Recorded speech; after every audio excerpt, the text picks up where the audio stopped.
Hello, I'm Ciaran Doran and a very warm welcome to A Table for Four. I'm joined by my lovely guests here today and we are going to be taking part in a workshop called Let's Weave It. It's an opportunity to revisit some of those early creative activities that I learnt to weave at school on a card loom, and that's what we're going to be working with today. So before we start, I would just love the audience to give our lovely guests a nice warm welcome. And I'm going to start with you. Would you like to introduce yourself? Hiya, I'm Tara Campbell. I am a goldsmith. I run a small business made by Tara. And are you wearing some of your jewellery today? I have a few rings on today that I made, and earrings too. The little moon faces. Those are beautiful. Oh, thank you very much. Well, it's lovely to meet you. Lovely to meet you too. And looking forward to you creating something beautiful. I will be showing you a couple of examples, but before we do that, I'm going to move on to you. Would you like to introduce yourself? Very warm welcome to the programme. Thank you very much. I'm Janice McHenry. I come from Sailfield. I am a textile artist working with a group of other girls in a studio group at Top Floor Art. So I'm going to move along to you. Would you like to introduce yourself? Hi, I'm Jai. I'm based in Belfast. I'm primarily an illustrator, but I have recently been working with old upcycled materials. I think it's important that we reuse what we already have. I'm not very good at crafts. I haven't had much experience with it, but I'm very excited to learn how to weave today. What I'd love to do today is don't worry about previous experience. I often go to workshops to learn about something that I haven't done. We're going to be working with cardboard. And I mean, who couldn't get more reusable than this? And we literally loom up.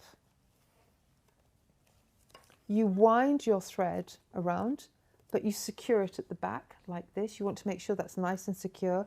I'm doing it quite small. It looks like a kind of double string guitar at the moment. I'm keeping mine quite small because it would take about maybe 2 hours to complete that. But what I'm going to do is just work on a small piece today with you. I've selected a kind of hemp, a very natural material. What you want to do when you're threading up is keep a bit of flexibility. We're going to be using some really lovely old-fashioned tools, and you literally are going up and under, up and under, up and under, and then you pull your shuttle through and you do that, and then you do the same the other way. So the thing to remember, the warp goes down and the weft goes across. So we've discussed this before. I have no sense of direction, but I know west and east makes we, so west to east is weft. And it's a really good thing to remember, because if you are cutting fabric and you have to cut it on the warp or the weft, you get a much stronger stretch of your fabric. So there's nothing to stop you once you've completed your piece working with it and stretching it. So what you want to do is your warp thread, I've actually strung up for you, but I want you just to feel it and make sure it's not too tight, okay? If it's too tight, it's a little bit like if any of you have done crochet, you start to crochet and the whole thing turns in on itself. You want to work quite loosely, quite fluidly. You want to use your tools as an extension of your hand to pull the thread through. So here are a few examples of things I've made. This piece is really soft, but I've left the ends for now just trailing, okay? I would probably tuck those in, and that could possibly make something really small, like a very, very tiny purse or wallet, okay? And you could put a drawstring on that. Here is something I've made from pre-loved mohair. Mohair is a beautiful example of woven material with a very, very, very fluffy fabric, with a very dominant warp and weft. And I literally sewed that together, lined it with felt, used these lovely industrial press studs. So just think, what could I use my piece of weaving for? Here is a piece actually in the process of being made. And when it comes to taking your piece off the loom, what you do is you very carefully flip it over, you keep it flat, then you cut it. But then you tie your ends together really, really neatly. It's not going to all fall apart. This is card, you've got control of it, but we'll work on that together. You don't have to take it off the loom today. If you would rather carry on and just finish it, that's fine. Another thing that is really lovely, if you're not sure which way you want to go, you're starting off with embroidery silk, a bit of chunky wool, a bit of leather, actually, which is a really lovely strong structure for you to start with. If you haven't done much weaving before and you're weaving through, you don't want it to be kind of ebbing and flowing too much. I've given you a lovely grey chunky wool, but you've also already made your choice of materials. We've got this lovely vintage cashmere that I've been saving for this project. And what you've actually done in advance, which is lovely, is tied it in knots so you get that bit of texture. So what I'd like you to do is get started, and as we're chatting, I will talk to you individually about your creative journey, your creative practice. So, as we said, let's get weaving.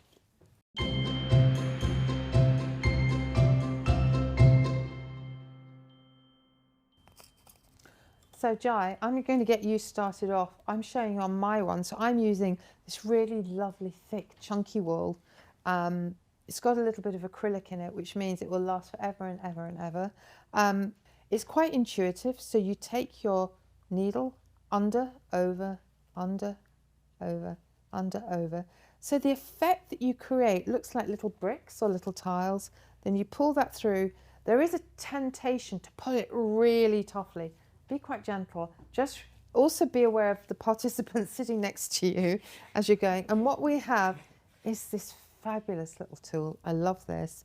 And you just literally comb that gently like that, okay? So in a matter of minutes, I've actually just created a beginning of a texture, and it's just really simple. And again, pull it through.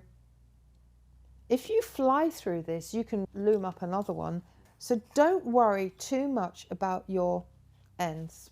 Don't worry about that. So I'll just do that one more time just to show you all the technique. And for those of you watching this at home, if you haven't got any cardboard looms, you could use some of our favourite brown packaging that comes through everybody's door and create your own loom. There we go, like this. So when I first started to do this, all my pieces started to go in like this. So what you have to do is ensure that your tension is quite even. So as you can see, that hasn't got a waist on it. If you wanted to make it a waist, then that happens if you're using really contrasting threads.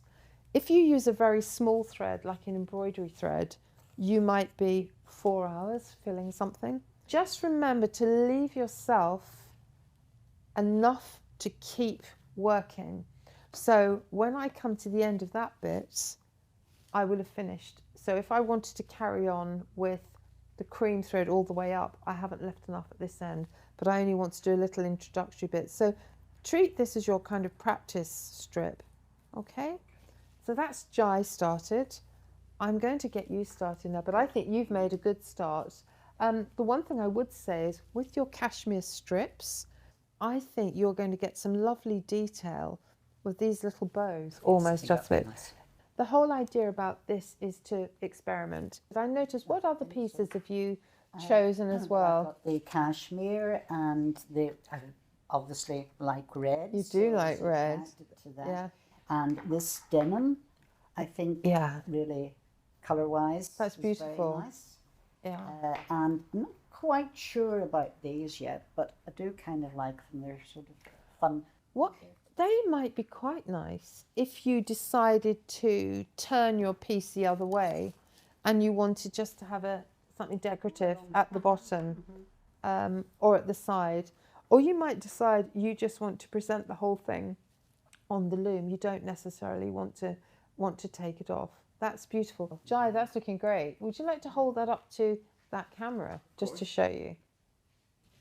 So when I want to change material, what do I do? Literally, what you do is you just leave it trailing like that, and we tie them all up at the end. We either sew it or we look at it and say, oh, that could be tucked in. Sometimes you don't have to sew it. You literally do what I've done here. Can you see that? Yeah. I've tucked it in. The look you're going to get from this technique It's almost like basket weave. So what I think you might like to do now is perhaps take a smaller needle, that one, that would, and maybe try it with, put 3 different types of embroidery thread on it, and allow about an arm's length. Shall I show you how to pull the floss? Oh, yes, We've done of this. course. What you do is you take your floss and you just pull that quite gently, and it should.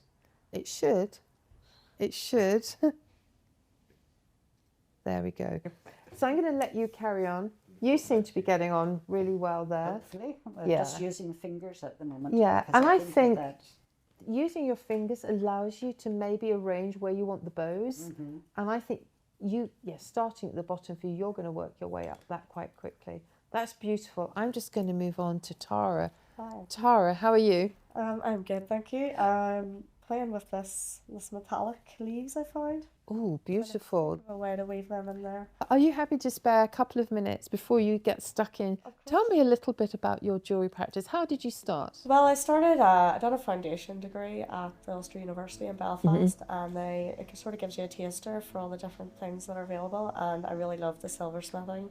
So then they had a jewellery and silversmithing course, which I went on to do, and I completed in 2019. So then I worked for another award-winning jeweller, Vera McCullough, and that was the best experience. I learned so much from her. As you always do, you always learn more on the job, don't you? And then after that, she lived at the foot of the Slanish, and it was so far away from me. I didn't drive at the time, so I got 2 lifts every morning. That's how much I wanted to be there. And then I just started my own business after I finished with her, and had 2 wee ones.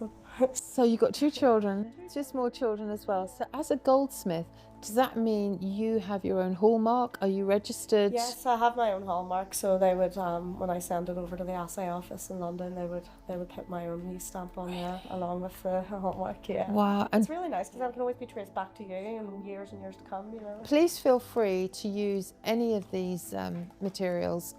Yes, the gold, well, not real gold, the silver and the gold. And I'm going to go back here to speak to Janice about her workshop. Tell me a little bit about your work and what you love doing.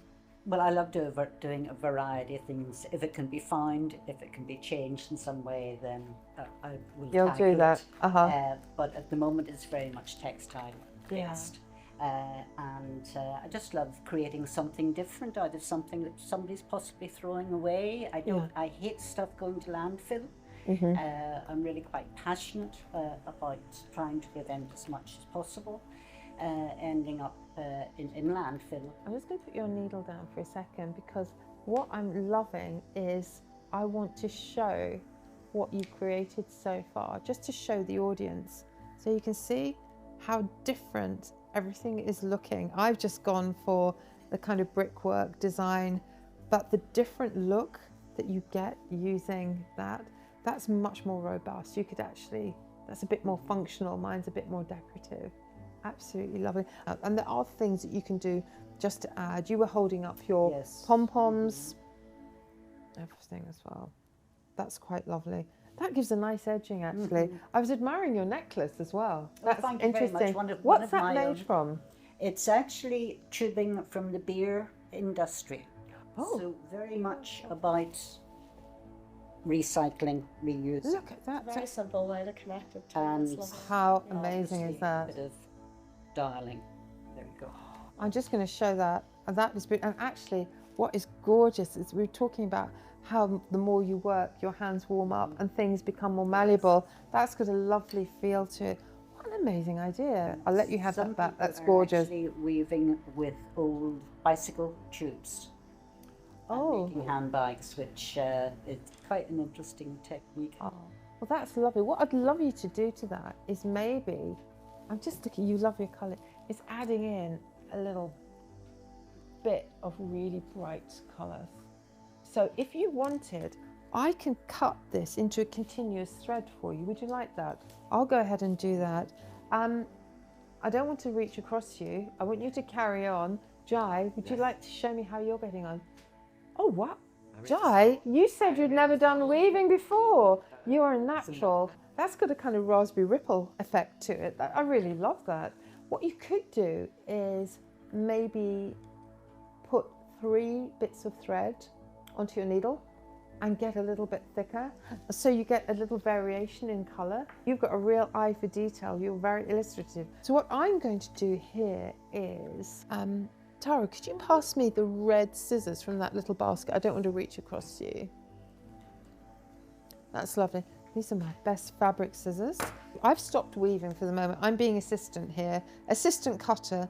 I am going to try and make a continuous loop of green so that you can weave with it. And I'm going quite small. You just have to be quite careful. And then I just turn there. When you're working with scissors like this, let the scissors do the work for you. I'm trying to keep it all the same thickness. Another way to do it is to do it on a kind of spiral. But if you kind of carry on, you do get a slight variation in thickness, but it's quite amazing how much thread you can get for your weft thread if you cut your felt in one continuous piece. Now, obviously, this is a little bit jaggedy. You might want to go thinner, but we can do that.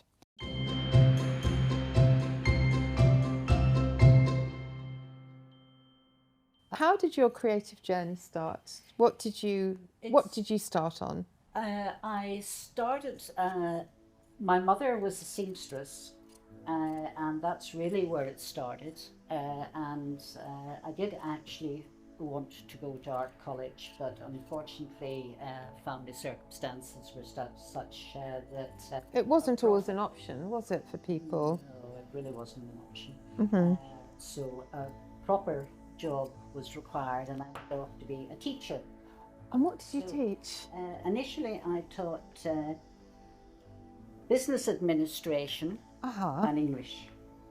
Wow. I then moved on to work in community education across Belfast, and but all the time developing workshops, honing my skill as absolutely, definitely. Well, we can see that for sure. I attended quite a number of courses at the art college, in fact, part-time courses. Yeah.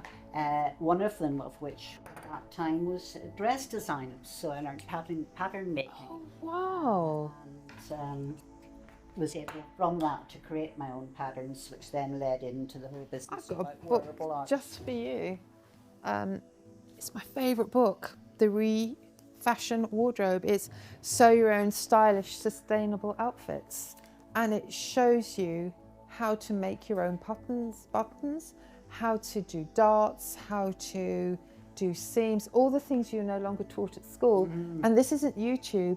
You can actually read this and try it and go back to it. I'm quite old-fashioned. I like a recipe book. To have something tactile in your hand, so and to see the pictures. A duvet duster coat.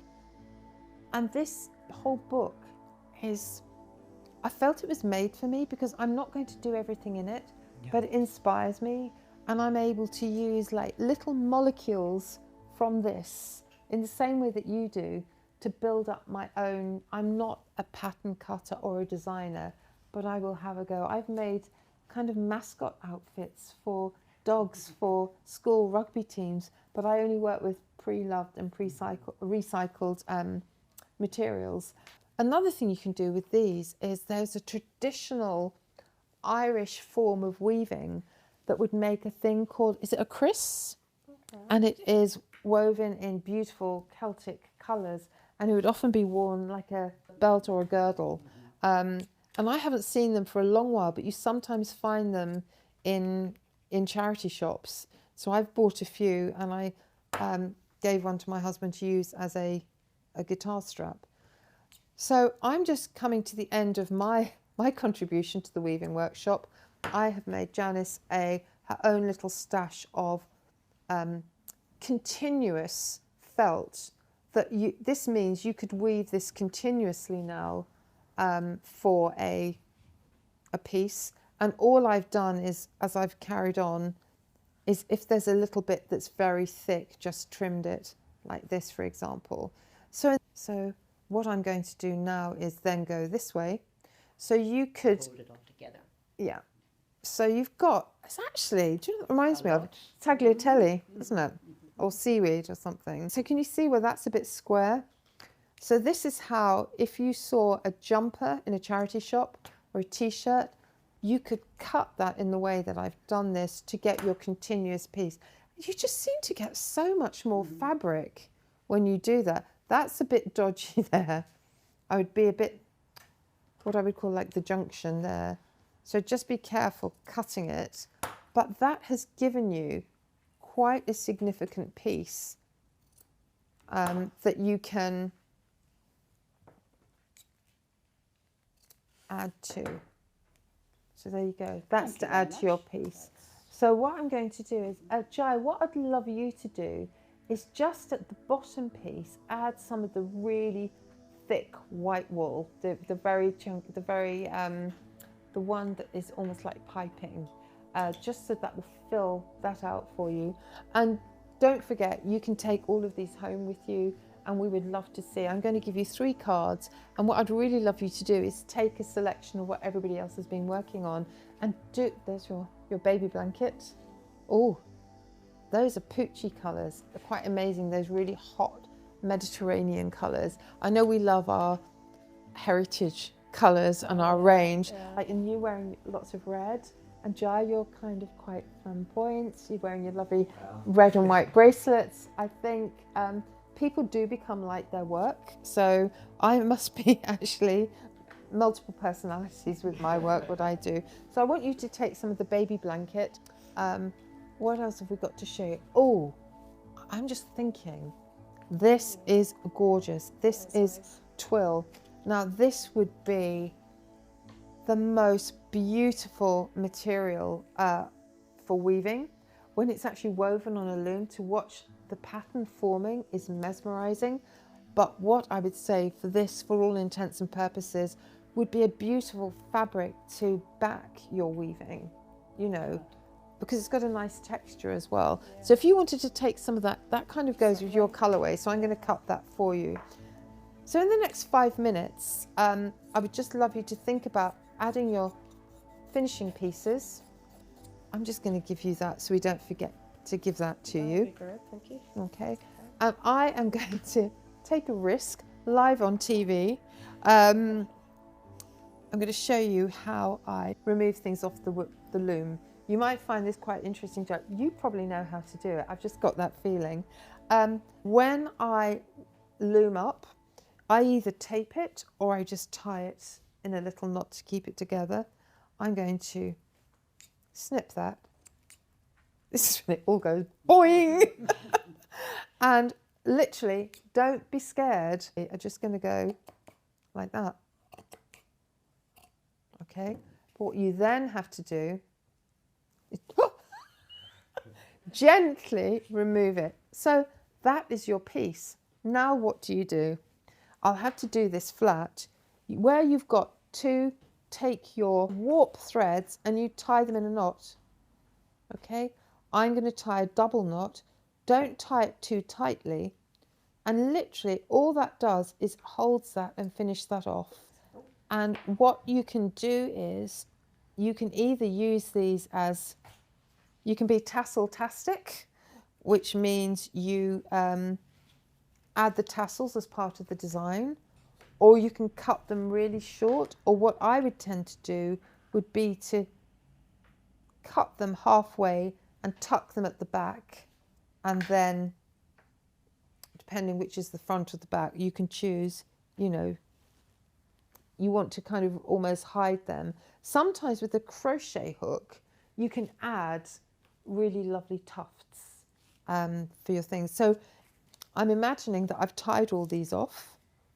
So you end up with a piece that is off the loom. You've tied all your ends, so it's all nice and neat. You then, with your threads that you've woven through, but I tuck them backwards. I tuck them in like that, okay? So you don't have to worry about taking that off the loom for now, but don't be afraid to cut the loom. Don't be afraid to take the things off. What you could do, actually, this tape is great. You know, it's not going to harm the textile. You could tape down all your bits that are dangling just to secure them and then cut the back. It's quite nice when it pings open. So what I'm going to do is I'm going to take a look at Jai. Let me see how you've got on. And would you just like to talk us through your piece? That's incredible. That's absolutely, do you know what I think you could do with that? You could either frame that or put it in an open frame. It's got real texture. Can I touch it? Of course. That is absolutely beautiful. You've done a raspberry ripple. That's beautiful. I've learned a lot. I did go a bit tight up here. I realised Okay. what we not to do, but That doesn't matter. Don't worry what I say. It's what you want to do. I think some red and white buttons on that would be quite nice. Janice, would you like to talk us through your piece? Right. Oh my word, that is beautiful. I think I quite like the texture on it, and I like these bits sort of peeking it out. So what you could imagine is if those are tucked in, just for your finished look, when you take it off the loom, it just kind of finishes off nicely. And I just love, I'm going to show that to the audience. Isn't that beautiful? I can actually see you wearing that. Yes, I could actually. Yeah, imagine sewing that. Brilliant. And what I'd like to do is come over to our jeweler here. And what I said is people are like their work. This is a work of art. Let me have a look. Oh my word. Are you happy for me to show that to the camera? Yeah. Look at that piece. Isn't that beautiful? Would you just like to talk us through it in the last couple of minutes that we've got left? I wanted to add a wee hint of gold in there. I'm very natural. I like my natural colours. Yeah. Yeah.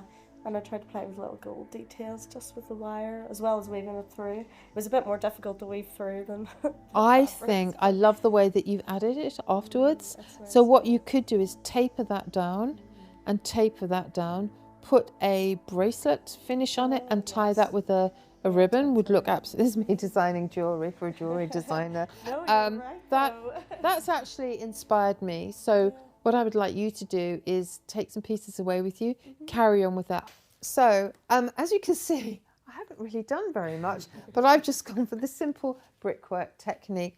And for me, weaving is a quite meditative. There's nothing really that I have to weave. I want to weave. I just like the process of it. It's something you can do. It's a good intergenerational activity for your workshops and for you with your illustrative. I was looking at some of your work earlier, your wallpaper. Perhaps you might move into textiles now and think about illustration with a little bit of weaving. And that's absolutely, but you might start a weaving range in using your jewellery.